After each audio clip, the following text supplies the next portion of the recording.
ఆంధ్రప్రదేశ్ శాసనసభ ప్రజాపద్దుల సంఘం ఎన్నిక రసవత్తరంగా మారింది. తగినంత బలం లేకపోయినా ఈ కమిటీలో సభ్యత్వం కోసం వైసీపీ తరపున మాజీ మంత్రి పుంగనూరు ఎమ్మెల్యే పెద్దిరెడ్డి రామచంద్రారెడ్డి నామినేషన్ దాఖలు చేశారు. దీంతో సంఖ్యాబలం ప్రకారమే ముందుకు వెళ్లాలని నిర్ణయించిన కూటమి పార్టీలు ఈ కమిటీ చైర్మన్ పదవికి జనసేనకు చెందిన భీమవరం ఎమ్మెల్యే పులపర్తి రామాంజనేయులను అంతర్గతంగా ఖరారు చేశాయి. అయినా పెద్దిరెడ్డి పోటీలో కొనసాగుతుండడం ఆసక్తికరంగా మారింది. ఎన్నికలు ఖాయమవడంతో అసెంబ్లీ అధికారులు ఓటింగ్ కోసం ఏర్పాట్లు చేస్తున్నారు.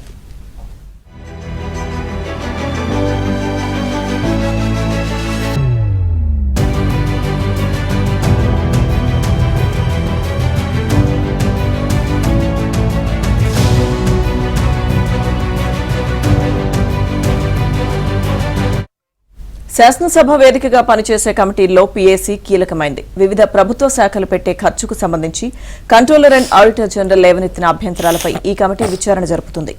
ఏ శాఖకు చెందిన అధికారులనైనా పిలిచి సమీక్ష నిర్వహించే అధికారం పీఏసీకి ఉంది.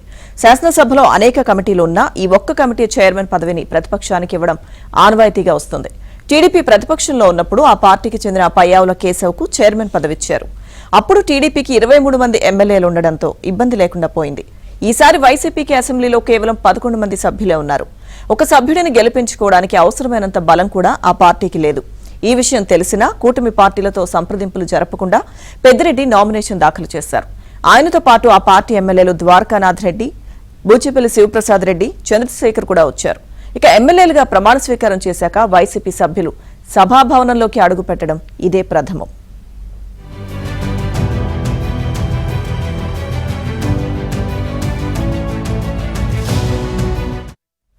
ఇదే అంశానికి సంబంధించిన పూర్తి అప్డేట్స్ మా ప్రతినిధి సత్యాన్ని అడిగి తెలుసుకుందాం. సత్య, శాసనసభలో పిఏసీ కమిటీకి చాలా ప్రాధాన్యం ఉంది. అలాంటి కమిటీకి సభ్యునిగా పోటీ చేయడానికి వైసీపీ నిర్ణయించి దీనిలో భాగంగా పెద్దిరెడ్డి రామచంద్రారెడ్డితో నామినేషన్ వేయించింది. అయితే నిజానికి అక్కడ అంటే 175 మంది డివైడెడ్ బై 9 వేసుకుంటే కనుక 19.44 వస్తుంది. అంటే 20 మంది సభ్యులు మినిమం ఉంటే తప్ప ఒక సభ్యుని గెలిపించుకునే అవకాశం ఉండదు. గతంలో టీడీపీ అధికారంలో ఉండగా టీడీపీ ప్రతిపక్షంలో ఉండగా 23 మంది సభ్యులు ఉంటే 20 మంది సభ్యులు సరిపోతారు కాబట్టి అప్పుడు పయ్యావుల కేశవ్కు పీఏసీ చైర్మన్ పదవిని ఇవ్వడం జరిగింది. సాధారణంగా ముందుగా సభ్యుడు ఎన్నిక కావడానికి అవసరమైనటువంటి బలం కూడా వైసీపీకి లేకపోయినప్పటికీ కూడా కూటమి పార్టీలతో చర్చించకుండా నామినేషన్ వేయడంతో ఇప్పుడు ఎవరైతే పెద్దిరెడ్డి రామచంద్రారెడ్డికి ఉన్న బలం 11 సభ్యులే కావడంతో ఖచ్చితంగా గెలిచే అవకాశం లేదు. దీంతో పీఏసీ ఈ కూటమి పార్టీలో ఉన్నటువంటి సభ్యునికే ఇచ్చే అవకాశం ఉంది. గతంలో కూడా పార్లమెంట్ ప్రాక్టీస్ ఏదైతే ఉందో దాన్నే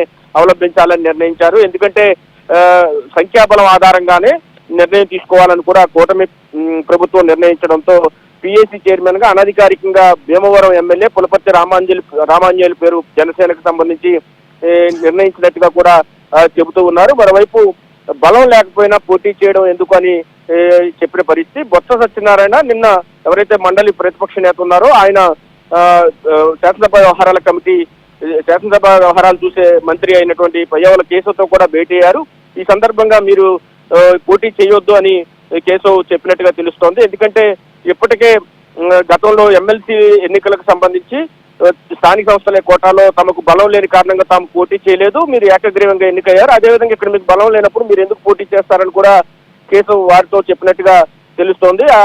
ఇదే టైంలో ఈయనతో పాటు నామినేషన్ వేయడానికి పెద్దిరెడ్డితో పాటు ద్వారకానాథ్ రెడ్డి, బూచేపల్లి శివప్రసాద్ రెడ్డి, చంద్రశేఖర్ వీళ్ళందరూ కూడా వచ్చి నామినేషన్ దాఖలు సందర్భంగా వారు కూడా వెంటుండి నామినేషన్ దాఖలు చేయించారు.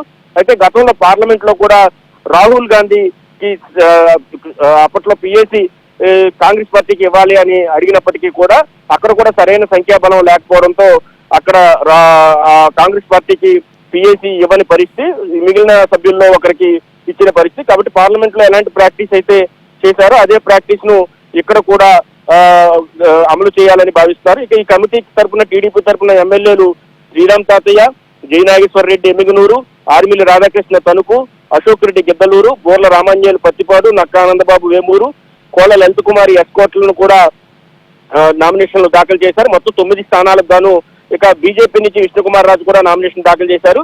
మొత్తం 9 స్థానాలకు గాను 10 మంది పోటీ చేయడంతో ఏదైతే వైసీపీకి ఆ ఒక్క స్థానం దక్కే అవకాశాలు లేవు. అయితే ఈ రోజు ఎక్కువగా ఉన్న స్థానాల కంటే ఎక్కువగా పోటీ ఉండడంతో ఈ రోజు ఎన్నికైతే అనివార్యమైందని చెప్పుకోవచ్చు.